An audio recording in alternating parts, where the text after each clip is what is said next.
भारत छोड़ो न्याय यात्रा में मणिपुर से हम महाराष्ट्र गए और रास्ते में हज़ारों युवाओं ने कंप्लेन की थी कि हिंदुस्तान में नॉन स्टॉप पेपर लीक होते हैं। और आज आप सबको मालूम है कि NEET paper and UGC NET के जो पेपर्स हैं वो लीक हुए हैं और एक कैंसिल भी हुआ है। कहा जा रहा था कि नरेंद्र मोदी जी ने यूक्रेन की लड़ाई रोक दी थी। मतलब एक ऑर्डर देके जो रूस और यूक्रेन के बीच में लड़ाई चल रही थी उसको रोक दिया था, ब्रेक लगा दी थी। इजराइल और गाजा के बीच में जो लड़ाई चल रही थी उसको भी नरेंद्र मोदी जी ने रोक दिया था। मगर किसी ना किसी कारण जो हिंदुस्तान में पेपर लीक हो रहे हैं उसको नरेंद्र मोदी रोक नहीं पा रहे हैं या रोकना नहीं चाहते हैं। नुकसान स्टूडेंट्स का होता है। जो हिंदुस्तान के स्टूडेंट्स हैं, मैं जानता हूं कि आप इन एग्जाम्स के लिए महीनों सालों काम करते हो। ये आपका फ्यूचर है और आपके फ्यूचर से खिलवाड़ किया जा रहा है। मध्य प्रदेश में व्यापम हुआ और अब उस व्यापम को नरेंद्र मोदी जी और उनकी सरकार पूरे देश में फैलाने का काम कर रही है। मैं इंस्टीट्यूशनल कैप्चर की बात करता हूं, मीडिया की बात करी, अलग अलग हिंदुस्तान के जो संस्थाएं हैं उनकी बात की। यही एजुकेशन इंस्टीट्यूशंस में हो रहा है। पेपर लीक का कारण है कि सारे के सारे वाइस चांसलर्स, एजुकेशन सिस्टम को बीजेपी के लोगों ने, उनके पेरेंट ऑर्गेनाइजेशन ने कैप्चर कर रखा है। जब तक ये कैप्चर रिवर्स नहीं किया जाएगा तब तक पेपर लीक चलता जाएगा।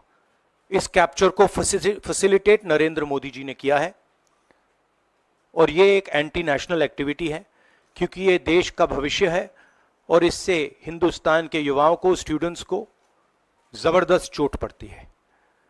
इंक्वायरी चल रही है, एक को आपने कैंसिल कर दिया है, अब पता नहीं दूसरे को कैंसिल किया जाएगा या नहीं किया जाएगा, बट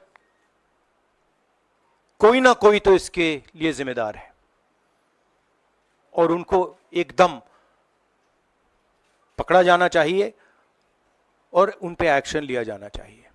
आपके कोई सवाल हो?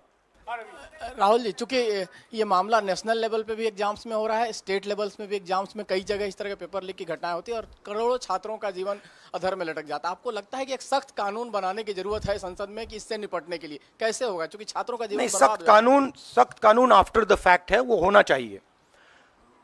मगर अगर आप मेरिट के बेसिस पर लोगों को नहीं जॉब देंगे, अगर आप आइडियोलॉजिकल लोगों को वाइस चांसलर बनाएंगे, इनकेपेबल लोगों को वाइस चांसलर बनाएंगे, एग्जाम्स के जो स्ट्रक्चर्स हैं, एग्जाम लेने के स्ट्रक्चर्स हैं, उनमें आप आइडियोलॉजिकल लोगों को डालेंगे तो ये काम होगा।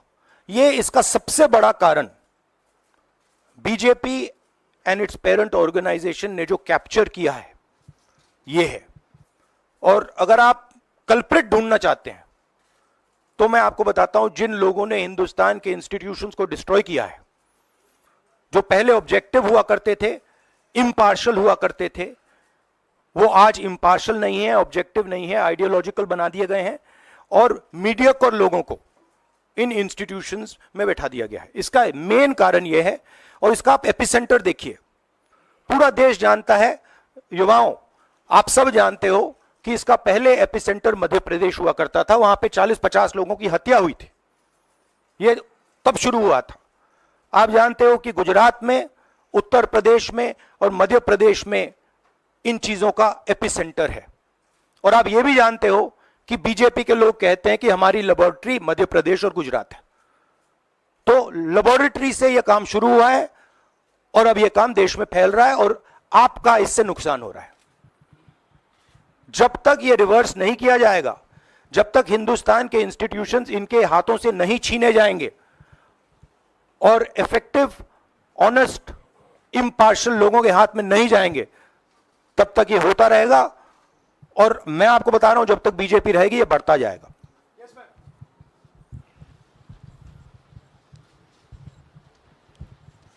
सर, एनटीए के अंदर सारे एग्जाम्स आने लग गए हैं, नीट भी, नेट भी, और इवन कॉलेज एडमिशन्स भी उसी पे हो रहे हैं। तो आपको लग रहा है ट्रांसपेरेंसी कहीं ना कहीं वहीं ख़त्म हो जा रही है, क्योंकि वो एक एजेंसी जो है वही सारा कंडक्ट करा रही है।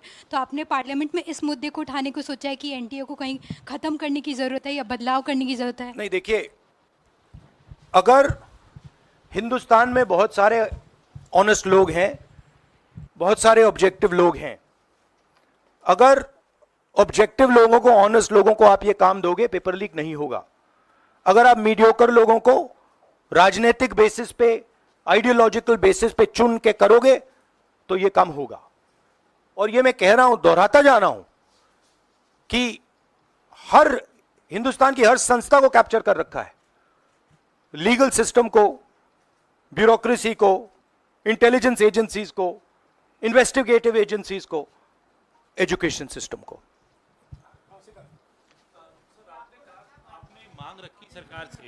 आपने अपनी मांगे रखी हैं सरकार से, लेकिन सरकार के पक्ष पहले ही सामने आ गया। एनटीए को जो एनटीए है एजेंसी, उसको क्लीन चिट एक तरीके से एचआरडी मिनिस्टर ने पहले ही दे दी है। तो सरकार का तो कहीं ना कहीं पक्ष साफ दिखाई देता है। आगे आप लोग कैसे जाएंगे इसको? उनकी क्रेडिबिलिटी इन बातों में है ही नहीं। वो क्लीन चिट दें, उसका कोई मतलब ही नहीं है। उनकी जीरो क्रेडिबिलिटी है। सब लोग जानते हैं कि एपिसेंटर मध्य प्रदेश, गुजरात एंड उत्तर प्रदेश। सबसे ज्यादा मेरी यात्राओं में सबसे ज्यादा पेपर लीक की बात यहीं आई थी, उत्तर प्रदेश में आई थी, मध्य प्रदेश में आई थी।